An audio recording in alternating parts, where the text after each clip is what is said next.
আমাদের chief guest আমাদের প্রিয় ব্যক্তিত্ব, যিনি মানে পায়ের নখ থেকে মাথার চুল পর্যন্ত সততার বিবর্ত প্রতীক, উনি এখানে থাকায় আমরা অত্যন্ত উৎসাহিত। আমাদের স্পেশাল গেস্ট অর্গানাইজার যারা আছেন, কেটি বিভিন্ন স্মাইল বিভিন্ন শাড়ি, এবং যারা আমার সহকর্মী ছিলাম, আমরা একসাথে পার্লামেন্টে ছিলাম, আমরা 3 জন মেম্বার অফ পার্লামেন্ট। আমরা একসাথে অনেক কাজ করেছি, অনেক ককাসে, অনেক মিটিংয়ে। এই বৈষম্যের বাহিনীও আমি রুমিন একসাথে একই কমিটিতে ছিলাম। ইনসিডেন্টালি আজকে 3 জনের কেউই আমরা সংসদে নেই, কিন্তু আমাদের কজগুলো নিয়ে আমরা কাজ করছি। That's very important. Now when it comes to দলিত, এটা তো 10,000 বছর এক্সপ্লয়টেশন, এবং 10 দিন বা 10 বছরের সমাধান হবে না। প্রথম সমাধানটা হলো মানসিকতার সমস্যা। আমরা এই যে ঋষি সমাজ বলছি, কুচি সমাজ বলছি, চা বাগানের শ্রমিক বলছি, মেথর বলছি, সুইপার বলছি, আমরা ওদেরকে নিজের পাশে বসাতে কতটুকু প্রিপেয়ার্ড মানসিকভাবে, এটা একটা রাজনৈতিক ওরিয়েন্টেশন তো আমাদের সকলের প্রয়োজন। আমি যখন প্রথম রাজনীতি শুরু করেছিলাম, তখন আমি প্রস্টিটিউটের রাইট নিয়ে কাজ করেছিলাম, এবং আমার পাশে প্রস্টিটিউট সহ বসে আমরা কথা বলেছিলাম তাদের ইন্টারন্যাশনাল কনভেনশন নিয়ে। 20 বছর আগে আমি এটা চিন্তা করতে পারতাম না। এই যে রাজনীতিবিদ থেকে তৈরি করা সোশ্যাল ইস্যুগুলোতে ডেফিনেটলি এটা একটা অত্যন্ত গুরুত্বপূর্ণ ইস্যু, এবং আমাদের সংবিধান যেটা ডেফিনেটলি জাস্ট এবং ইগ্যালিটারিয়ান সোসাইটির জন্য ভাও করেছে কমপ্লিটলি। আর্টিকেল 10 আর্টিকেল 14 বলেছে ইমানসিপেশন অফ পিজেন্টস এবং সকল প্রকার ম্যান টু ম্যানের এক্সপ্লয়টেশন এলিমিনেট করতে হবে সমাজ থেকে সম্পূর্ণভাবে। আর্টিকেল 15 বলছে total basic necessity, food, shelter, medicine, leisure, recreation, এগুলো এনশিওর করতে হবে। আমাদের এই সংবিধান ধার করা হতে পারে, কিন্তু এর মধ্যে আসলে মোটামুটি সকল সমস্যার সমাধান আছে। It is deeply embedded with Ambedkarism. Baba Saheb Ambedkar, যিনি নিজেও দলিত ছিলেন, যাকে মেসিয়া অফ দলিত বলা হতো, ইউনিভার্সিটি অফ কলম্বিয়া যাকে সহস্রাব্দের মধ্যে অন্যতম শ্রেষ্ঠ একজন মানুষ করেছে, বারাক ওবামাও বলেছেন, যিনি ভারতের প্রথম ইকোনমিক্সের PhD, royal bank of India প্রতিষ্ঠা করেছিলেন, উনি দলিতদের নিয়ে অসংখ্য মুভমেন্ট করেছিলেন, এবং এক পর্যন্ত মহাসত্যাগ্রহ করেছিলেন। একটা জায়গায় একটা কুয়োর মধ্যে পানি খেতে দিচ্ছিল না, উনি সমস্ত দলিতদের নিয়ে সেখানে পানি খেতে গেলেন, সেখানে উচ্চবনের ব্রাহ্মণরা গোবর দিয়ে নিয়েছিল যাতে পানি খেতে না পারে। তো পরে অরুন্ধতী রায় একটা আর্টিকেলে বলছেন যে ভারতে যদি মহাত্মা গান্ধী হয়ে থাকেন সেইন্ট, সাধু, তারা ডাক্তার ছিলেন বাবা সাহেব, রিয়েল ক্রাইসিসটা ফেস করতেন। আবার ওনার একটা বিখ্যাত বইও আছে, অ্যানালিসিস অফ কাস্ট সিস্টেম। বাবা সাহেব আম্বেদকর তার ইনফ্লুয়েন্সের কারণেই ভারতে কোটা সিস্টেম এনেছে পলিটিক্সে, যে শিডিউল কাস্ট যারা, তারাও কোটা ভিত্তিতে সকল রাজ্যসভায় এবং লোকসভায় জায়গা পাবে। বাবা সাহেব আম্বেদকর কাস্ট সিস্টেম অ্যানালিসিসের জন্য বলেছিলেন টোটালি, এবং এটা নিয়ে তার গান্ধীজির সাথে দীর্ঘদিনের কনভারসেশন হয়েছিল, কিন্তু আলটিমেটলি উনি পেরে ওঠেননি। উনি ফার্স্ট আইনমন্ত্রী ছিলেন, সংবিধানটা ওনার দিয়ে তৈরি করা ভারতে। আমরা ভাগ্যবান যে এই উপমহাদেশে ওনার মতো ব্যক্তিত্ব আসছিল, না হলে এই মুভমেন্টটা আরো কয়েক হাজার বছর পিছিয়ে থাকতো।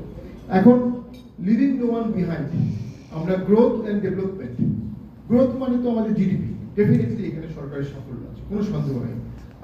মানুষের খাবারের মান, পুষ্টির মান, রাস্তাঘাটের মান, নিউট্রিশন, ইমিউনাইজেশন, এগুলোতে সরকারের সাফল্য দাঁড়াবে। কৃষিতে সাফল্য, ইনক্লুশন, সেখানে আমাদের কিছু ঘাটতি অবশ্যই আছে।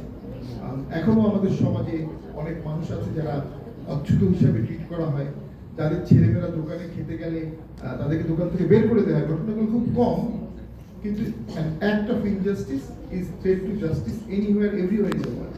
তো একটা ঘটনা কেন ঘটবে এই সমাজে এই সময় এসে? সেই ক্ষেত্রে ডেফিনেটলি আমি মনে করি কাউন্টার পার্ট অ্যান্ড তাদের পার্টনাররা যে এই আয়োজনটা করেছে, এটা অবশ্যই অত্যন্ত টাইম বেফিটিং এবং প্রয়োজন। সংখ্যালঘু কমিশন, জাতীয় পার্টি ক্যাটাগরিক্যাল তাদের ইলেকশন ম্যাজিস্ট্রেটকে বলেছে, কারণ ট্রেডিশনাল যে লগুলো আছে, ট্রেডিশনাল যে স্কিম আছে, সেখানে এই বাস্কেটের তল থেকে আমাদের এই মুচিরা, এই দরিদ্ররা আস্তে আস্তে হারিয়ে যায়।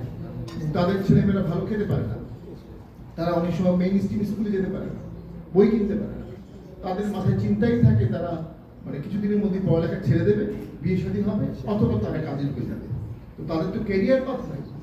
তো তাদেরকে যদি আমরা শহরে বা জেলা শহরে ভালো স্কুলে পড়া সবার সাথে ইকুয়াল কম্পিটিশনে আনি, সেটা itself is unequal situation. Putting to inequal situation itself is an inequal situation. এবং আমাদের সংবিধান ক্যাটাগরিক্যালি বলেছে পজিটিভ ডিসক্রিমিনেশন, যারা পিছিয়ে পড়া থাকবে, যারা রুট ফানা বলবে, যারা পিছিয়ে পড়া থাকবে, তাদেরকে এগিয়ে আনার জন্য সরকার ডিসক্রিমিনেশন ল করতে পারবে। অর্থাৎ সরকার ডিসক্রিমিনেশন করতে পারবে না, কিন্তু একটা ক্ষেত্রে পারবে, পিছিয়ে পড়ার মানুষদেরকে সামনে এগিয়ে আনার ক্ষেত্রে। সেক্ষেত্রে সংখ্যালঘু কমিশন একটা চমৎকার আইডিয়া হতে পারে, যে স্পেসিফিক এই 50 লক্ষ, 10 লক্ষ, 20 লক্ষ মানুষকে এগিয়ে আনার জন্য ক্যাটাগরিক্যালি কাজ করবে। ককাসের কথা বলা হয়েছে, আমার জানার মধ্যে একটা ককাস ছিল, দলিত এবং সংখ্যালঘুদের ককাস একটা ছিল। ফজলে হোসেন বাদশাহ ভাই এটা লিড করতেন, হয়তো এটা হাইপারটেনশনে আছে, আপনারা যদি যোগাযোগ করেন, এখানে দুজন সংসদ সদস্য আছেন, এক্স মিনিস্টার আছেন, ওরা সুপারভাইজ করলে অবশ্যই সেই ককাসটা রিভাইভ করা যাবে, আমরাও সেখানে অবশ্যই সার্বিক টেকনিক্যাল সহযোগিতা করতে পারবো। এবিপিরও একটা প্রজেক্ট আছে, মনোরঞ্জনশীল ভাই এমপি, উনি এটার দায়িত্ব ছিলেন, উনি এটা নিয়ে কাজ করতেন। আর বৈষম্যমূলক আইন নিয়ে আমি নিজে অনেক কাজ করেছি।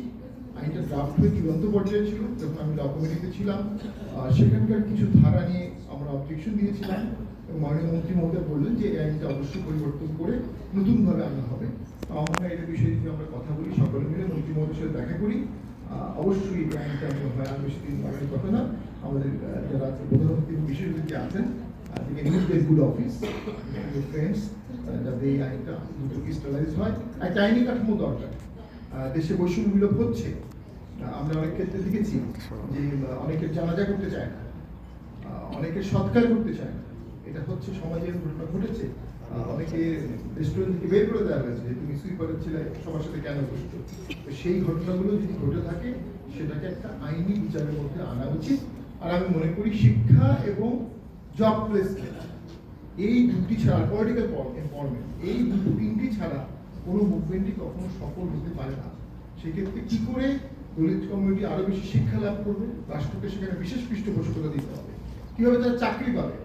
এমনকি ঝাড়ুদারের চাকরি যেটা তারা করে আসছে, মাননীয় প্রধানমন্ত্রী একটা সার্কুলার দিয়ে বলে দিয়েছেন যে যত জায়গায় ক্লিনার নেওয়া হবে, সেটা বিদ্যমান যারা আছেন এই কমিউনিটি তাদের মধ্যে থেকে নেওয়া হবে। আমি এমপি হিসাবেও আমার উপজেলায় স্কুলে নিয়োগের ক্ষেত্রে এটা করতে পারি, কঠিন কাজ। সেটার ক্ষেত্রেও একটা রাষ্ট্রীয় সুনির্দিষ্ট আইন লাগবে, যে আগে তাদেরকে অগ্রাধিকার দিতে হবে, তারপরে ফাঁকা থাকলে অন্যরা অ্যাপ্লাই করতে পারবে। এই ধরনের ডিসক্রিমিনেশন সংবিধানে পারমিসিবল। আর আউটসোর্সিং এর মাধ্যমে যেটা হচ্ছে, এটা total violation of human rights. Private কোম্পানিগুলো করতে বাধ্য হয় ইকোনমিক কারণে, উচিত না, কিন্তু রাষ্ট্র যখন করে তখন সেটা খুব দুঃখজনক হয়ে যায়। আউটসোর্সিং মানে কি? আপনাকে 5-7 বছর কাজ করানো হবে, 10 বছর কাজ করানো হবে, কম টাকা দেওয়া হবে, রাষ্ট্রই কম টাকা দেবে। রাষ্ট্র আপনাকে প্রভিডেন্ট ফান্ড দিবে না, আপনাকে পেনশন দেবে না, গ্র্যাচুইটি দিবে না, কিন্তু আপনার সার্ভিসটা দিবে। এটা পর্যটন কর্পোরেশনও হচ্ছে, বিভিন্ন জায়গায় পরিচালনা করবে। এটা সম্পূর্ণ ফ্ল্যাগ্রেন্ট ভায়োলেশন অফ লেবার প্রিন্সিপলস। রাষ্ট্র এটা করতে পারে না, প্রাইভেট কোম্পানিও করা উচিত না, ক্ষেত্র বিশেষে করতে পারে, কিন্তু রাষ্ট্র যদি করে থাকে তাহলে এটা ব্যাড এক্সাম্পল ক্রিয়েট হয়ে যাবে। তো আমি বক্তব্য দীর্ঘায়িত করবো না। আমি ডেফিনেটলি কাউন্টারপার্ট বাংলাদেশকে ডেফিনেটলি congratulate করছি, wherein such a wonderful event, it's inclusive, of course. I'm sorry, I'm the only one who didn't wear the yellow dress, but definitely আমি আপনাদের yellow philosophy সাথে অবশ্যই আছি। ধন্যবাদ।